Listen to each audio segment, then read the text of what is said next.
Donc là, c'est un petit peu particulier puisqu'on vous présente deux articles et pas un seul. On est un petit peu gourmand pour le dernier Journal Club de l'année facultaire. Et notamment, ce sont deux articles qui traitent d'intelligence artificielle et de nudges. Les nudges, c'est des coups de pouce comportementaux, je vous expliquerai ça un peu plus tard, pour améliorer les conversations en fin de vie. Les deux articles ont fait l'objet de deux publications dans le JAMA en Call, respectivement en 2020 et 2023. Le premier, donc, était l'article original, présentait les résultats donc, de cette étude qui était en step wedge, en essai randomisé contrôlé pour mesurer les effets d'une machine learning, c'est-à-dire d'une intelligence artificielle qui estimait la mortalité de patients et en fonction de ça, donnait des coups de pouce comportementaux à des cliniciens pour réaliser des conversations en fin de vie. Le deuxième article, qui était un brief report, donnait les résultats à long terme de cette même étude, avec donc, comme dans tous les step wedge, quelque chose qui s'étale pas mal dans le temps. Alors tout d'abord, quelques éléments de contexte pour se dire que, comme vous le savez, les patients atteints de cancer en fin de vie reçoivent souvent des traitements importants et des soins aigus qui ne correspondent pas toujours à leurs préférences et à leurs objectifs de soins, ce d'autant plus qu'il est difficile de connaître ses préférences et ses objectifs de soins si on ne les demande pas aux patients. Et c'est quelque chose qui est fréquent, il y a peu de conversations avec les patients, les discussions précoces sur la fin de vie sont connues pour améliorer la qualité de vie de nos patients, diminuer l'agressivité des soins, que ce soit les hospitalisations répétées, les passages par les urgences, etc., la détresse émotionnelle. Mais malheureusement, peu de patients en bénéficient et cette étude ne fera que renforcer ce constat. Alors, pourquoi cette rareté des discussions anticipées sur la fin de vie de nos patients? Tout d'abord, on sait qu'il y a une estimation du pronostic des patients en fin de vie qui n'est pas toujours bonne. Globalement, plusieurs études nous montrent que les oncologues identifient correctement moins de la moitié de leurs patients qui mourront dans les 6 à 12 mois. Et d'autre part, il n'est pas facile de changer les habitudes, il est difficile de modifier les comportements et les pratiques des cliniciens. Les conversations sur les maladies graves, c'est un terme qui est utilisé dans cet article. J'utiliserai le terme le plus fréquemment de SIC, c'est-à-dire Serious Illness Conversations. C'est un type de discussion d'ACP, d'Advanced Care Planning. Advanced Care Planning, c'est un processus qui est relativement large. Là, ils restreignent la notion de SIC à simplement des conversations sur le pronostic, sur les objectifs du traitement et les préférences des patients concernant leur fin de vie. C'est-à-dire que ça ne va pas du tout aussi large que l'ACP, la dimension spirituelle, projective, sociale, ne rentre pas du tout en ligne de compte. Là, on est vraiment sur quelque chose de centré sur la maladie, son pronostic, les objectifs de traitement. Il y a déjà eu plusieurs essais randomisés contrôlés avec des interventions fournissant aux cliniciens des guides de conversation sur les maladies graves, justement, qui ont montré que ça pouvait diminuer l'anxiété, la dépression chez les patients atteints de cancer. Donc logiquement, dans cette étude, ils ont voulu quand même estimer que peut-être que si une intervention pouvait permettre d'augmenter le nombre de ces conversations, il y aurait un impact sur la qualité de vie et la concordance des objectifs de soins. Et pour identifier ces patients, ils ont pris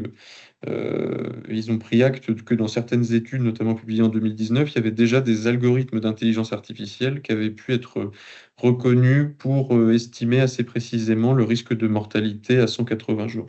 Ils ont donc émis l'hypothèse de recherche que si on utilisait l'IA pour identifier des patients à haut risque de décès à 180 jours et qu'on incite leur médecin chez ces patients-là à avoir des discussions anticipées, on aurait plus de conversations et qu'on diminuerait donc l'agressivité des soins en fin de vie. Donc, on avait comme objectif dans cette étude, dans ces études pour être précis, de tester l'impact des coups de pouce, donc les nudges comportementaux, sur le taux de discussion anticipée sur les maladies graves et sur les effets à long terme, comme je disais, l'agressivité des soins, parmi des patients à risque de décès dans les 180 jours, identifiés par une intelligence artificielle. Alors moi, je vais vous pouler les deux articles pour vous les présenter, ça sera plus simple. Mais en gros, sur l'étude de 2020, on étudiait plutôt les effets immédiats sur le taux de ces discussions, et en 2023, l'impact à long terme, et sur les soins en fin de vie, c'est-à-dire l'agressivité des soins, comme je vous le disais. La méthodologie, je m'y arrête assez longuement parce qu'elle est importante. C'est un essai clinique randomisé en cluster en marche d'escalier avec tous les avantages et les intérêts de ce design dont je vous évoquerai quelques éléments tout à l'heure. Il y avait un essai multicentrique, c'est-à-dire il y a 9 cliniques d'oncologie qui étaient regroupées avec 8 groupes, tout simplement parce qu'il y avait deux cliniques qui géographiquement étaient tellement proches qu'ils en ont fait un seul groupe. On est sur du multicentrique, mais tout en Pennsylvanie, donc avec quand même certaine homogénéité. En tout, énormément de patients inclus, plus de 20 000 et 78 cliniciens concernés. étaient exclus tous les cliniciens qui ne s'occupaient pas exclusivement d'onco, c'est-à-dire ceux qui faisaient par ailleurs du trouble hématologique ou de la génétique bénigne étaient exclus. Si les médecins voyaient moins de 12 patients classés à haut risque par l'algorithme, ils étaient exclus aussi, puisqu'on considérait qu'ils faisaient quasiment pas de soins palliatifs ni de soins palliatifs précoces. Et s'ils n'avaient pas suivi de formation aux discussions anticipées avec le petit guide dont je vous parlerai tout à l'heure. Les patients, eux, étaient exclus s'ils avaient déjà reçu des mesures d'advance care planning ou des discussions anticipées, mais rassurez-vous, très peu avaient déjà bénéficié de ce type de choses et ça correspond bien à l'idée qu'on s'en fait, nous, en tant que palliatologues. S'ils étaient inscrits dans un autre essai sur les soins palliatifs précoces, ils étaient aussi exclus. L'intervention de cette étude, c'était tout d'abord l'intelligence artificielle qui prédisait un risque de mortalité à 180 jours. Cilia, elle estimait qu'il y avait plus de 10% de risque que le patient décède dans les 180 jours, alors il appartenait au groupe à haut risque, c'est-à-dire à notre groupe d'intérêt dans cette étude. D'autre part, venait ensuite dans l'intervention la réalisation des coups de pouce comportementaux informatisés qui correspondaient à des emails comparatifs qui étaient envoyés hebdomadairement aux médecins avec à la fois des retours sur leur performance, c'est très performatif, je vais vous en dire un peu plus après, et aussi des comparaisons entre pairs, donc très compète, très ambiance Strava, mais ambiance oncologique. Il y avait aussi une liste de patients à haut risque qui était envoyée aux médecins régulièrement. Je vais vous montrer un peu comment c'était présenté. Et en plus de ça, un rappel le jour même où l'oncologue recevait un texto carrément qui lui disait, voilà, fais attention, aujourd'hui tu vas voir tel patient qui s'appelle comme ça, celui-là, il est patient à haut risque, il va falloir que tu aies une discussion anticipée avec lui sur sa fin de vie.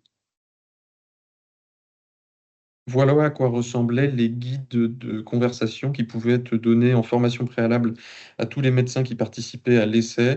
Donc, avec, vous voyez, des questions, je ne sais pas si vous voyez très bien à l'écran, mais des choses qui concernaient surtout la compréhension de la maladie, les traitements, les peurs en lien avec l'évolution de la maladie, et donc quelque chose de suffisamment restreint pour que ça soit faisable. Et d'ailleurs, il y avait une étude qui avait fait l'objet de ce guide en particulier en 2015, donc qui a été montré comme quelque chose d'implémentable sans trop de difficultés, mais qui a le désavantage, comme vous le voyez, d'être assez restreint et pas forcément ouvert sur d'autres dimensions, donc on aurait cœur à explorer. Là, je vous montre un exemple d'email hebdomadaire qui pouvait être envoyé au médecin avec pour la partie haute les emails pour les mauvais élèves et pour la partie basse en B, les emails pour les bons élèves. Donc quelque chose de très performatif, très compète, très américain finalement, avec par exemple sur l'email A envoyé sur un médecin qui n'aurait pas fait assez de discussions anticipées, l'email lui disait, il y a eu 18 oncologues cliniciens qui ont documenté plus de conversations que vous. Autrement dit, il va falloir vous bouger un petit peu. Et pour le B, par contre, vous êtes parmi les top performers, vous devez continuer comme ça, donc avec des encouragements.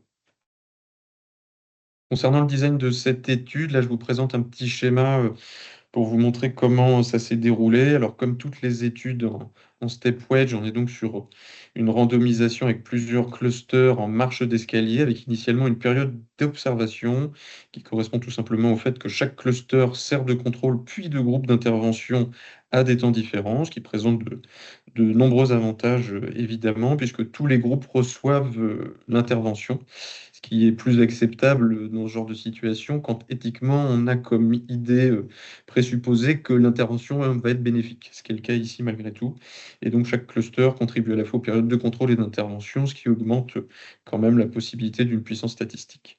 En revanche, bah, ça s'étend sur un temps relativement long avec un risque d'effet temporel confondant. Comme vous le voyez, on a 4 semaines d'observation et ensuite toutes les 2 semaines, on a un cluster de 2 groupes qui rentrent en phase d'intervention. Donc avec 4 périodes de clusters différentes. À partir de 16 semaines, on passe en période de suivi, ce qui nous fait donc une période longue d'études jusqu'à 40 semaines.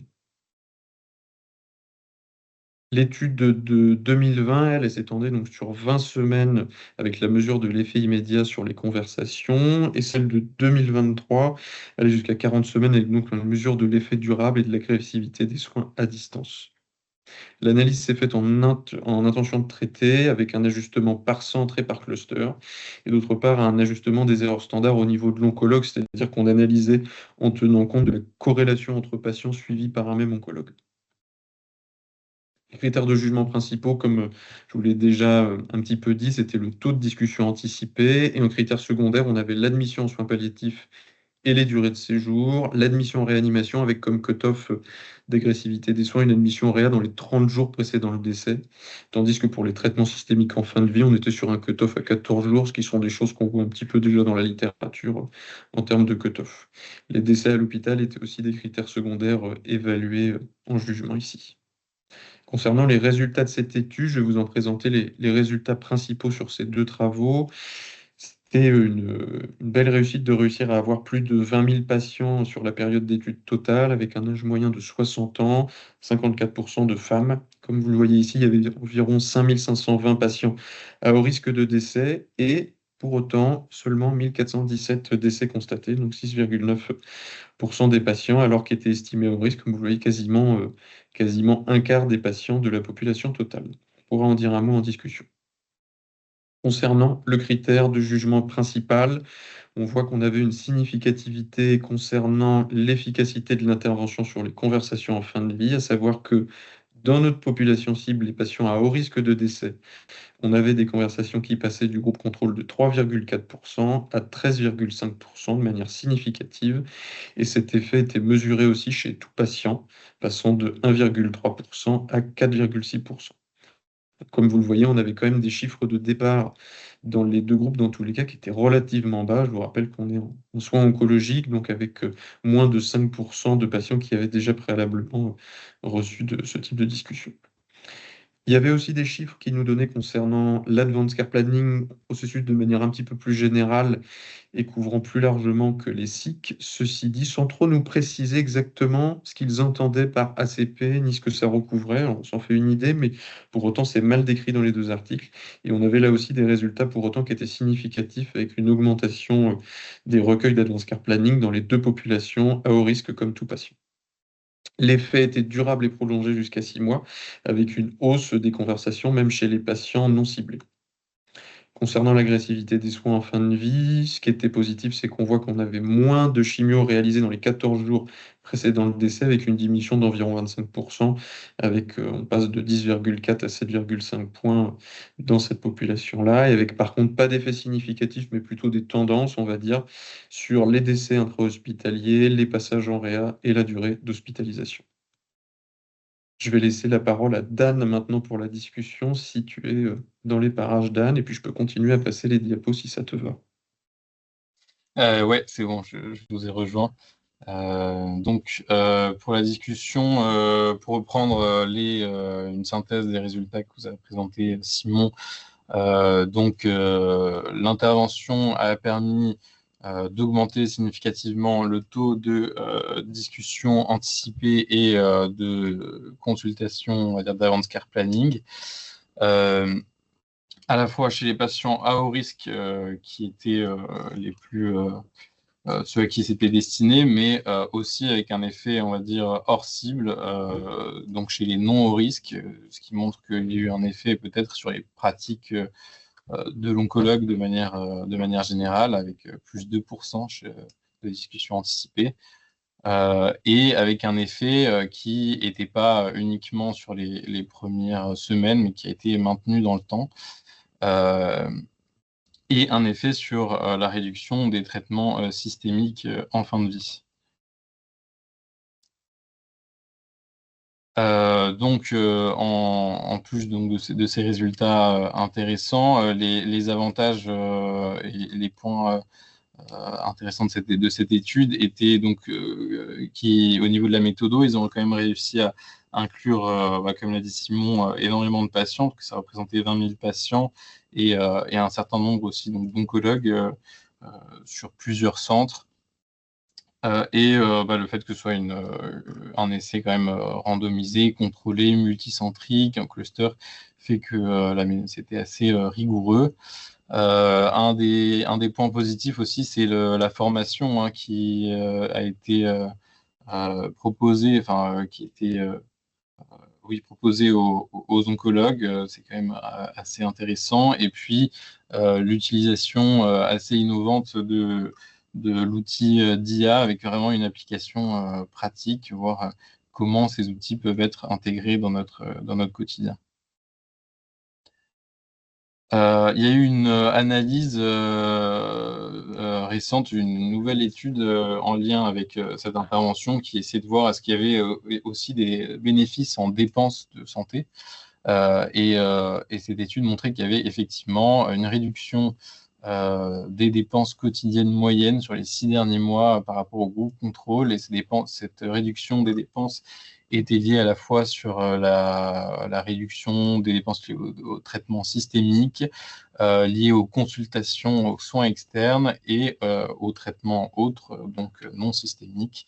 En revanche, pas de différence significative sur les dépenses qui étaient liées aux soins aigus, les soins dits de longue durée et les dépenses liées aux soins palliatifs. Et des résultats qui étaient consistants à 1 mois, 3 mois et après ajustement. Ensuite, si on parle des questionnements, des limites, enfin, plutôt des questionnements qu'amènent ces résultats, d'une part, donc ces résultats intéressants, le fait que l'intervention ait été assez multimodale, en fait, on peut se poser la question, quelle a été l'intervention la plus efficace parmi celles qui ont été faites, puisqu'il y a eu à la fois l'intervention, on va dire, l'aide de l'algorithme d'IA pour repérer les patients au risque, il y a eu l'utilisation de l'automatisation de ce repérage des patients. Ensuite, il y a aussi l'espèce de compétition entre les oncologues qui a pu aussi favoriser et donner ce coup de pouce aux discussions et la formation qui avait été faite au préalable, qui a pu également participer à ces bons résultats. Et donc, quelle est la part de chacun au final dans ces résultats? Alors, il y a peut-être un des trois où on peut avoir un peu une réponse, puisque par rapport à l'histoire de la compétition, le fait que les résultats aient été prolongés finalement après la période initiale, ça peut amener à penser que ce n'était pas juste l'effet de compétition où on pourrait penser qu'il y aurait eu une espèce d'essoufflement de l'effet. Voilà. Mais ça reste assez théorique et on peut se poser chacun la question. Ensuite, plutôt, voilà, une petite critique qu'on peut faire, c'est donc on n'a pas vu de bénéfice au niveau de l'agressivité des soins en fin de vie en dehors de la réduction des traitements systémiques, notamment sur les transferts en RIA, le décès en hospitalisation, la durée d'hospitalisation, et on n'avait pas vu la qualité de vie n'a pas été en tout cas étudiée dans cette étude, donc finalement on n'a pas vraiment montrer, en tout cas dans cette étude, peut-être qu'il faut aller plus loin pour vraiment montrer un bénéfice clinique pour le patient, même si on sait que augmenter les discussions anticipées, augmenter l'advanced care planning, ça a du bon, enfin ça donne des résultats. Mais voilà, peut-être qu'il faut une autre étude pour montrer plus de bénéfices pour le patient. Et après, bon, une critique qui est peut-être à pondérer, mais résultats qui sont peut-être encore un peu faibles, puisque 13% de discussions anticipées et 15% d'ACP chez les patients à haut risque. On peut se dire qu'on pourrait faire encore mieux, mais bon, après, on a quand même les patients qui avaient déjà reçu ces discussions étaient exclus, et donc ça limite aussi ces résultats. Il y a aussi le fait, je vais en parler après, mais de la définition de ce haut risque qui peut-être a limité aussi ces résultats. Et est-ce qu'on peut se demander si ces discussions anticipées avaient été faites plutôt dans le cadre d'une consultation ou d'un agisme palliatif? Est-ce que ça aurait augmenté ces chiffres par rapport à ces discussions qui reposaient sur la consultation d'oncologie? Et donc, voilà, là, ensuite, c'est plutôt lié à l'utilisation de l'algorithme de l'IA et cette définition de haut risque. Le cut-off de 10%, en fait, n'était pas justifié dans cette étude. Et on peut se dire que 10%, est-ce que c'est pas un peu faible finalement? Et si on avait mis un cut-off plus élevé, est-ce que ça aurait augmenté est-ce qu'on aurait eu de meilleurs résultats du fait que les patients auraient été certainement un peu plus graves, entre guillemets? Sachant que dans l'étude de base qui testait le modèle donc de machine learning, ils avaient utilisé 30%. Donc voilà, le 10% était peut-être un peu faible. Et ensuite, c'est plutôt par rapport au fonctionnement, voilà, au modèle d'IA utilisé. Et c'est des critiques qu'on peut faire pour toute l'utilisation d'IA en santé en règle générale. C'est finalement les données sur lesquelles ces modèles sont entraînés. En fait, au début, les modèles sont entraînés avec un certain pool de données, mais le modèle va apprendre et se développer lui-même et fabriquer ses propres données à partir de ces données initiales pour s'entraîner et pour être de plus en plus performant. Mais s'il y a déjà des qualités de base qui sont pas complètes, s'il y a des erreurs, des artefacts, le fait que ces modèles-là partent de ça et développent leurs données à partir de ces données initiales, le risque, c'est de multiplier les erreurs et les biais. Il y a aussi le problème de la représentativité, puisque si les données de base représentent une donnée, une population particulière, le fait de multiplier ces données vont multiplier également le biais de représentativité. Il y a aussi les risques d'hallucination. Les hallucinations, c'est en fait ce qui est décrit dans certaines IA. C'est par exemple si vous avez déjà utilisé ChatGPT, des fois il va répondre quelque chose de complètement hors sujet, vraiment complètement à côté de la plaque, sans forcément se justifier et sans forcément qu'on ait d'explication. Et donc voilà, ça c'est toujours un risque qui existe et qu'il faut surveiller. Et il y a aussi l'effet boîte noire. En fait, l'effet boîte noire, c'est le fait que ces modèles-là nous donnent des résultats, mais sont incapables de nous expliquer pourquoi on a des résultats. Par exemple, si une IA va analyser une mammographie et va nous dire qu'il y a une lésion qui est suspecte de cancer, il ne va pas nous expliquer pourquoi. Et ensuite, il y a des questions qui se posent aussi au niveau éthique, puisque comment on communique ce résultat pronostic aux patients. Ça reste important comme question pour intégrer ça pratique quotidienne. Et ensuite, l'utilisation dans le contexte d'initier une démarche palliative avec ces modèles-là, c'est que est-ce que se baser uniquement sur un pronostic, c'est suffisant pour démarrer la prise en charge palliative, sachant qu'on sait qu'on est plutôt à chercher les cas avec une complexité de prise en charge, donc à la fois un pronostic, mais aussi des symptômes complexes, invalidants, une situation sociale particulière. Voilà. Et il y a aussi le fait que c'est l'intégration de ces modèles-là dans notre quotidien, dans nos logiciels. Ça représente un certain coût, une certaine complexité d'utilisation et ça doit vraiment être justifié par une efficacité en pratique et notamment clinique, voilà, avant de les mettre en place. Tu peux passer, Simon. Mais voilà, les avantages en tout cas que ça peut représenter, et c'est pour ça que c'est pas mal étudié dans le domaine de l'IA, c'est que en fait les modèles prédictifs sont nettement supérieurs à la prédiction humaine du fait que ces modèles sont capables de prendre en compte un nombre énorme de variables pour arriver à affiner le pronostic de façon très précise. Et en fait, ce pronostic peut être réinitialisé, peut être, comment dire, c'est pas quelque chose de statique. Il peut être réactualisé au fur et à mesure des traitements qui sont faits aux patients. Et on sait que les médecins, on est quand même assez mauvais pour prédire de façon précise le pronostic des patients. Et donc voilà, ça rentre dans tout ce qui est médecine personnalisée, hein, c'est l'usage de l'IA, et ça permet aussi une certaine rapidité, une automatisation, notamment pour signaler les patients, dans un contexte où on sait que on a étudié plein d'échelles, d'outils pour repérer les patients à risque ou les patients qui bénéficieraient des soins palliatifs, mais on sait que c'est très très peu utilisé à la fois par les oncologues et même pour les spécialistes de soins palliatifs. Il y avait une étude d'une médecin à Lyon qui montrait qu'il y avait 30% des médecins qui avaient une connaissance d'au moins une échelle et qu'il n'y en avait que 20% qui l'utilisaient au quotidien.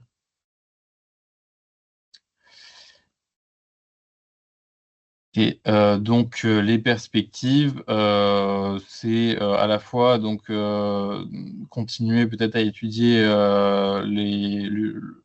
l'apport que peut avoir l'IA dans ce contexte. Notamment, il y a d'autres études qui essaient de complexifier ces modèles d'IA qui, par exemple, dans notre étude, se basent sur en fait, les données du dossier électronique uniquement. Et il y a une étude qui a essayé de voir si en rajoutant les PRO à ces données-là permettait d'avoir encore un meilleur pronostic, enfin une meilleure performance, pardon, pronostic. Et effectivement, le modèle mixte avec les PRO faisait mieux que le modèle se basant uniquement sur les données, des données de santé. Il y a également plein d'autres études qui essayent voilà, de développer d'autres méthodes de repérage des patients, soit à partir d'évolution des échelles de qualité de vie, ou bien des PRO, voilà, pour dépister les patients.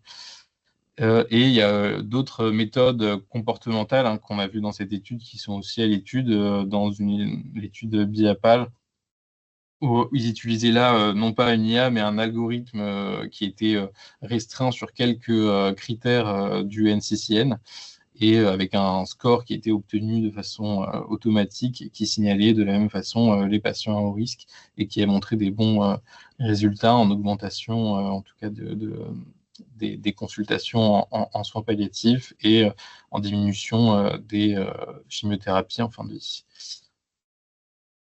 Et ce sera tout.